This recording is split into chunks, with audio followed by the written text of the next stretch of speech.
In 1947, a strange debris field outside Roswell set off a mystery that has never gone away. Headlines changed, stories multiplied, and a quiet desert town became a symbol of the unknown. Today, Roswell still hums with questions the world can't answer. Before the question. Before Roswell became a symbol of unanswered questions, it was simply a desert town shaped by distance and routine. Southeastern New Mexico is not a place people stumble into. You arrive after hours of open road, past long stretches of scrubland where the sky feels oversized and the silence presses in. Roswell existed comfortably in that isolation for decades, defined by agriculture, a nearby military presence, and little reason for the outside world to look its way. That anonymity ended in the summer of 1947, when something unusual entered the story. It didn't fall with drama or flame, but quietly, spread across a quiet ranch outside town. What followed didn't just change Roswell's reputation, it reshaped how mystery itself would be discussed in modern America. The debris field. In early July 1947, rancher W. Mac Brazel came across debris spread across his land northwest of Roswell. It didn't resemble wreckage in the traditional sense. There was no recognizable structure, no engine, no clear origin. Instead, there were thin metallic strips, rubber-like fragments, and foil material that bent without holding a crease. Brazel had lived in the area for years and had seen weather balloons before. This didn't feel the same. The debris appeared scattered rather than concentrated, stretched across the desert as if whatever released it had come apart, slowly rather than crashing in a single violent moment. Some pieces reflected sunlight unnaturally. Others were oddly light, refusing to behave the way metal should. There were markings that meant nothing to him, shapes without obvious function. It wasn't dramatic in the way later stories would describe, but it was unsettling in its quiet unfamiliarity. He brought the debris into town, first to the sheriff, then to Roswell Army Airfield. The military response was swift and unexpected. Officers collected the material, asked a few questions, and discouraged speculation. Then came the press release. Personnel had recovered a flying saucer. The local newspaper printed the statement plainly, without commentary or exaggeration. For a brief moment, the idea that something extraordinary had fallen from the sky was presented as fact, not rumor. Then, it disappeared. Within a day, the military reversed course. The flying saucer became a weather balloon. Later still, it would be described as part of a classified surveillance project tied to Cold War intelligence gathering. But the initial statement had already escaped into the public imagination. The contradiction mattered more than the explanation. Once the possibility existed, it could not be undone. The sudden silence. After the retraction, the story should have ended. Officially, it did. The debris was mundane. The incident was closed. Roswell returned to its routines, and for years the crash faded from public view.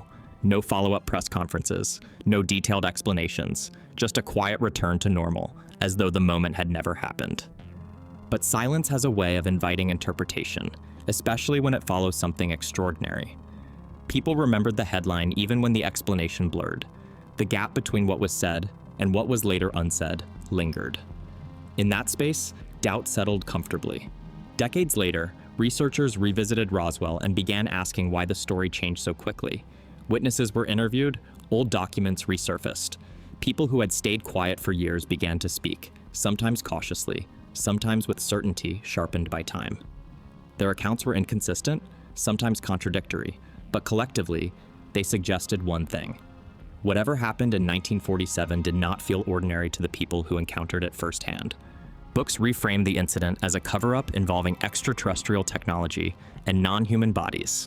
Alleged documents circulated, claims of secret task forces and hidden facilities appeared.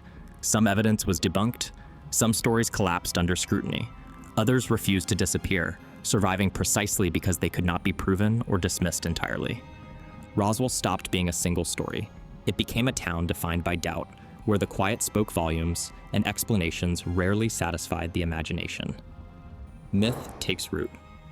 By the late 20th century, Roswell had become the foundation of modern UFO mythology. It wasn't the first sighting or the last, but it was the most tangible.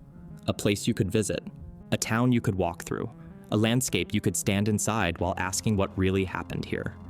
The desert around Roswell was unchanged, silent except for the wind, yet it carried the weight of a story that had grown far beyond its initial spark. The town itself seemed transformed. not by construction or spectacle, but by attention, by the collective fascination that had settled there over decades. Rather than reject the story, Roswell slowly absorbed it. In 1992, the International UFO Museum and Research Center opened downtown. Its tone was quiet, measured, almost scholarly. Timelines, documents, and eyewitness accounts filled its walls. The museum didn't demand belief. It preserved uncertainty, arranging the fragments of a narrative that refused to be pinned down. Visitors could see the headlines, examine the alleged debris, read the recollections of witnesses who had long remained silent. They could feel the weight of an event that had already begun to exist more as myth than history. People came not just for answers, but for proximity. Standing in the town, walking its streets, seeing its murals and alien-themed markers, visitors sensed something beyond the ordinary. The air felt charged with possibility, the kind that cannot be measured or disproven. Roswell became a point of convergence for curiosity, skepticism, and imagination. Scholars and casual tourists alike moved through the same spaces, sharing in the same quiet acknowledgement that here, something had happened, whether extraordinary, mundane, or unknowable. And in that acknowledgement, the myth continued to grow, not just in the minds of those who visited, but in the way the town carried itself, unspoken, persistent, and undeniably alive. The festival town. Every July, Roswell transforms. The UFO festival draws thousands of visitors from around the world.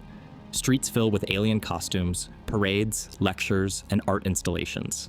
It looks playful, even absurd, on the surface, but underneath the novelty is something else, a shared fascination with the unknown. The festival is not about proving anything. It's about acknowledging that the question still exists, that decades later, people are still willing to travel across the desert to stand where uncertainty took root. Roswell's economy adapted. Shops leaned into extraterrestrial imagery. Murals appeared. Street lamps were redesigned with alien silhouettes. What could have been dismissed as kitsch instead became identity.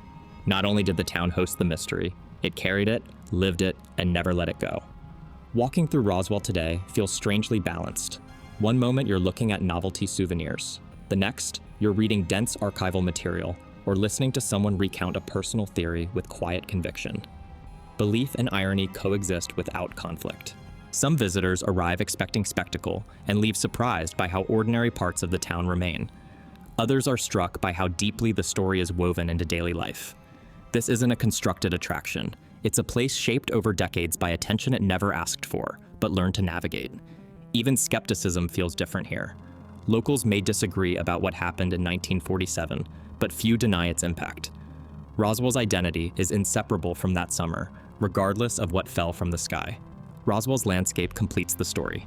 The desert is wide and quiet. The horizon stretches uninterrupted.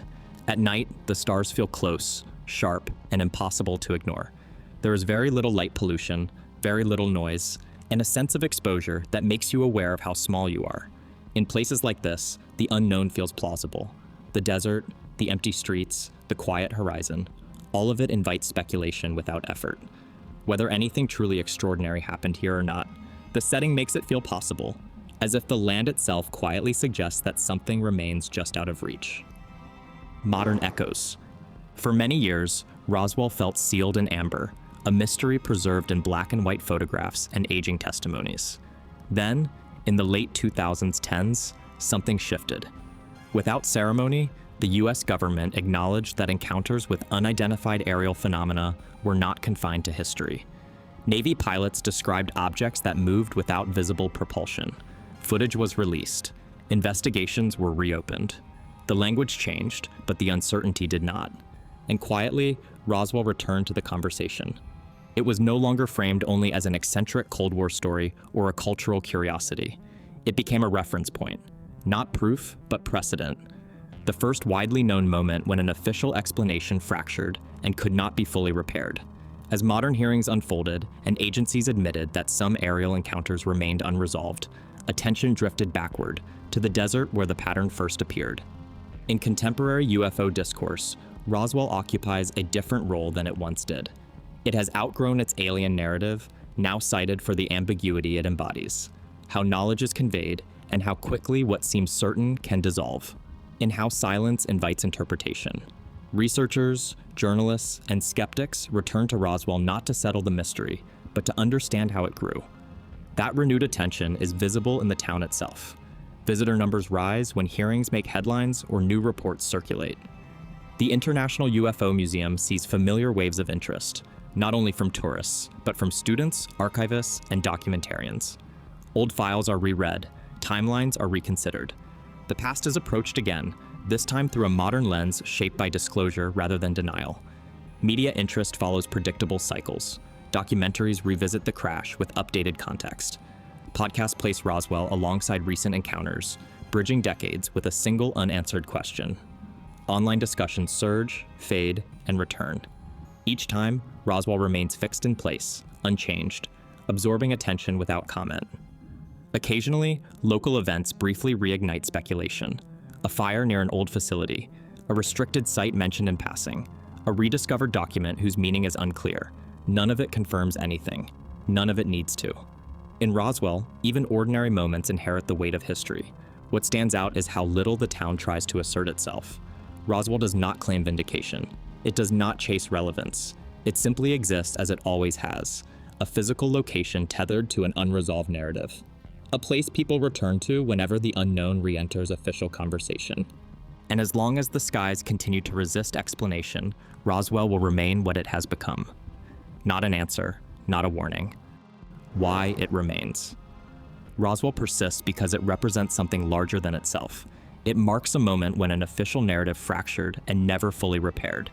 It shows how uncertainty becomes powerful when answers feel incomplete. The truth may already exist, or it may never be agreed upon. But Roswell proves that facts alone do not define legacy. Meaning does. This town became a symbol not because of what was found in the desert, but because of what people believed could have been found, and because no explanation ever fully closed the door. Over decades, those unanswered questions have taken on a life of their own. They ripple through stories, through souvenirs, through the murals and museums that line its streets. Each visitor brings a fresh set of doubts, curiosities, and speculations, layering new meanings onto the old. Even the landscape, the wide-open desert, the endless sky, seems complicit, offering no answers, only the quiet suggestion that there is always something more. Roswell endures because mystery, once planted, does not easily die. It lingers, quietly, in the minds of those who come, in the air above the town, in the desert that stretches beyond it, and in the collective imagination of a world that will always wonder what really fell from the sky. The desert outside Roswell hasn't changed. The skies still stretch endlessly, holding secrets we may never understand. And as long as questions remain, the town will keep its quiet mystery alive. Join us for the next discovery.